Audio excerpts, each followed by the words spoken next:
Ran, just want to know, like, Akshar Patel being the vice captain. Normally, we see captains and vice captains are indispensable part of playing 11. Akshar's matchups against left-handers has been pretty good, if we look at the bilaterals. So, what was the logic of not having Akshar today and having Washington Sundar? If you could just give us a sense.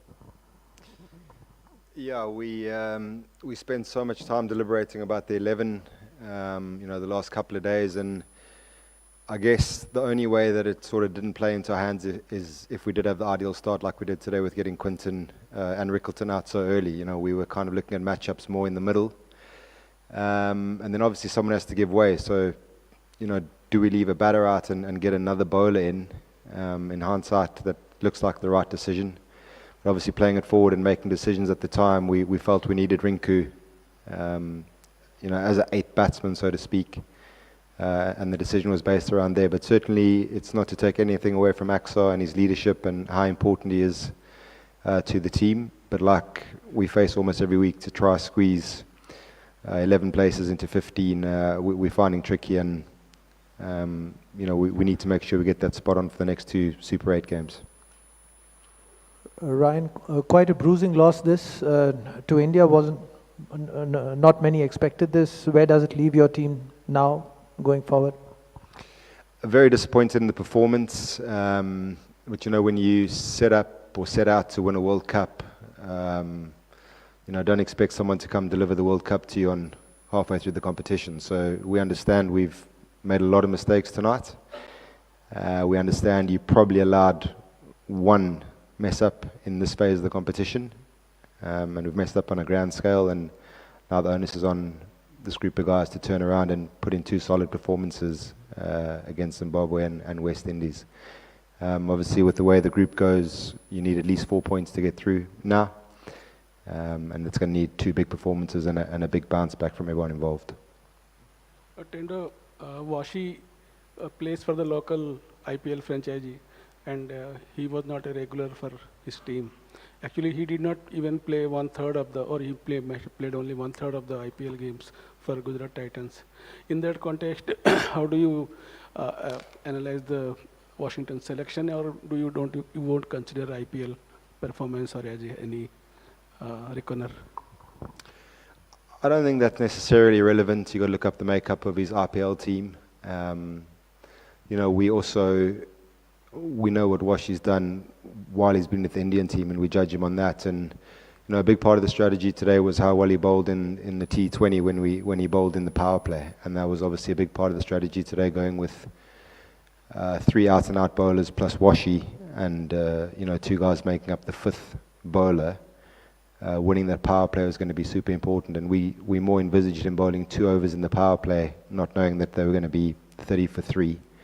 And then obviously it gives you the luxury of slotting somewhere in the order with the bat as well. So on balance, that was the decision, and given the fact that we thought the majority of the threat was going to come from the left-handers, and like I said, we wanted to play the extra batter, so it left us with one choice between Washington and Axar, and today we chose to go with Washi.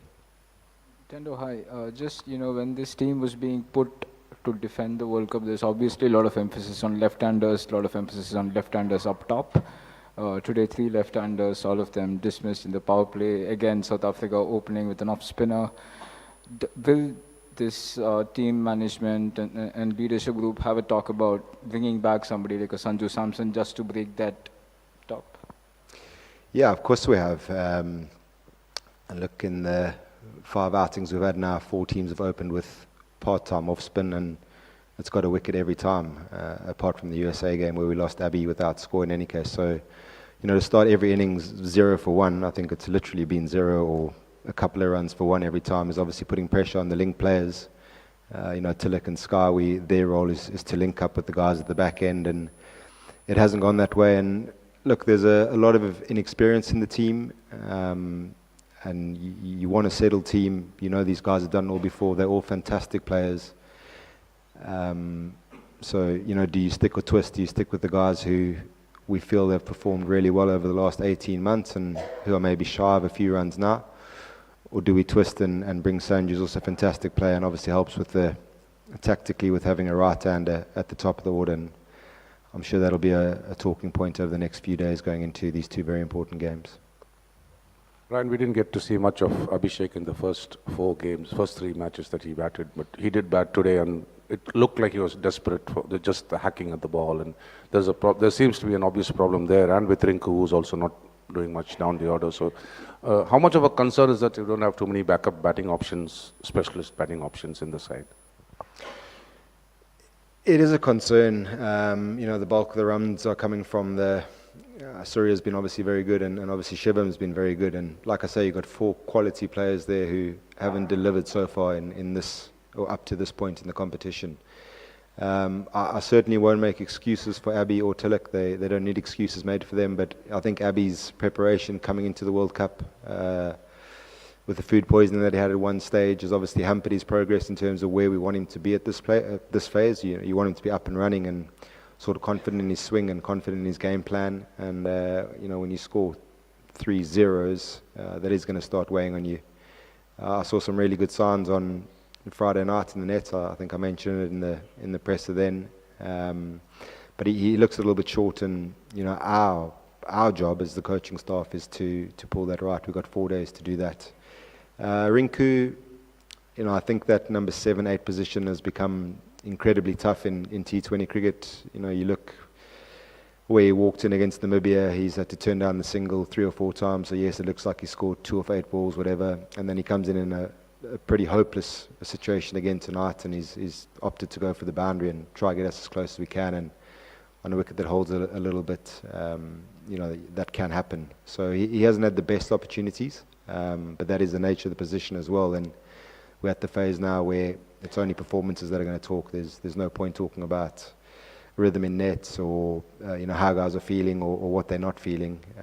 It's time to pull our sleeves up and get performances out of all the players. And like I just said there, that's the challenge for the staff along with the players now, to regroup and put in a big effort leading up to the next game against Zimbabwe. Right. Just an extension of this Akshar and Washington thing. How difficult is it to leave out a vice captain? You left out Shubman Gill. Obviously, you took a hard call here. You're telling your vice captains you're not good enough tactically or technically to play in big games, especially when Akshar has done well against this team in a World Cup final, batting at number 5, and telling him that Washington Sundar, who has not been established as a T20 batter, can do a better job at 5. How big a call was that? I don't think it's as straightforward as that. Like I alluded to earlier, in our analysis, we thought the biggest threat was going to come from Quinton and Ryan Rickleton and David Miller. And when you can only choose one of the two, we thought someone who can bowl in the power play, like I mentioned, or Aksa obviously occasionally bowls in the power play, but we feel we've got Washi to a point where he's found a way of being effective in the power play. And he obviously didn't bowl in the power play tonight, so it looks like we've purely gone on who's going to bowl through the middle, in which case you would choose Aksa. But the strategy was around that. And I think in a tournament like this, you want or you expect all players to understand that with the best intentions, we're trying to pick the best 11 to win the game. And I hope Aksa takes in the same spirit as well. Yeah, again, I think if either of them had played it, it would have been the same role. If we're a couple down, we've tended to use those guys as a sort of standard operating procedure where you try extend the link before you get to Hardek and Shivam. And if Aksa had played in that team today, he would have walked in the same position at whatever we were, 20 for 3. Ryan, when Team India gets back to the drawing board, what are the 3 big areas that you will look into right now? Why does it have to be 3? Look, I've sort of banged the drum about it, but I think the biggest challenge to us is finding a way to play on wickets that are not typical to what we're playing on. And again tonight, to have that strangle on South Africa at 30 for 3, whatever they were, and then to sort of adopt a defensive bowling strategy. Again, I thought that was a missed trick where you sum up the conditions and you say, look, if you bang length on this pitch, it's pretty hard to score. And same with the bat. There was obviously a bit of hold in the wicket, and when you lose Ishan in the first over and you've got 3 quality seamers like they do, I think again it needs a little bit of assessment and application. And it's a fine line between, you know, pulling the reins and stopping guys from playing the way they play. But I think it's come to the point now where, you know, the intervention of saying, guys, there's different ways to go about a chase. So even setting a score, and like I say, we've spoken about it a lot, but we haven't implemented it across the board, and I think that's cost us in some of the performances with the bat so far. How's it, Ryan? You touched a little bit on, you know, the batting approach, but it's not often we see an Indian side that kind of so tied down by a bowling attack. And South Africa have played here a lot, so they kind of know what to do, but they haven't played on a black soil pitch yet. What did you think their bowlers did that made it so difficult to score? Yeah, I think they just held length really well.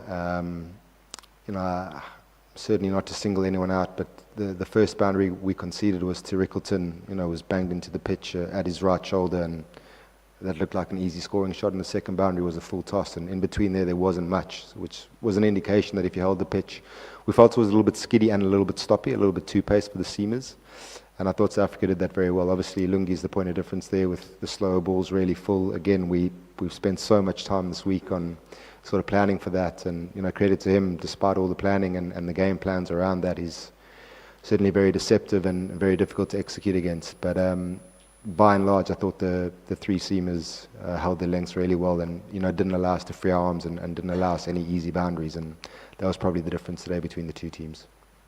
Yeah, right. India have had two top order collapses against USA and against South Africa today, and also you touched upon how India has been losing 1 wicket in the very first over in 3 games. So is it reaching a matter of concern now to the management with this wickets, losing a lot of wickets in the power play and at the early on itself? Look, it's certainly not panic stations, and the sort of blueprint or the recipe so far for being successful is not the right word, but by being consistent with the batting, is that we have got out the blocks really quickly. And, you know, Abby's obviously a point of difference, and so is Ishan now that he's come into the team. So, you know, if those guys bat for 6 overs, the score is going to be 70 plus, and you can do that on really good wickets. So can we get them to temper the way they're playing and, you know, be a little bit smarter about their approach, or do we just let them go on the way they are, or do we bring in a right hand at the top as well and make a change somewhere in the middle? You know, those, for me, those are the 3 options we have, and we'll be deliberating that in the next few days and putting our best 11 out to come Chennai in a couple of days. Ryan,